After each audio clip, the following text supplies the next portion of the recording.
Thank goodness the King and Queen aren't here to see all this mess. It's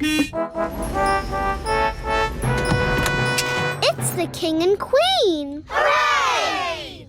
It's very nice of you all to welcome us home like this. May I be the first to say how pleased we are to see you back again, Your Majesties. While you were away... Yes. I'm a bit tired, so if you'll excuse me. Stop! Maybe you should go for a little walk, Your Majesty. I've just got a bit of tidying up to do inside. Thank you, Nanny Plum, but all I want to do now is have a nice bath. Whoa!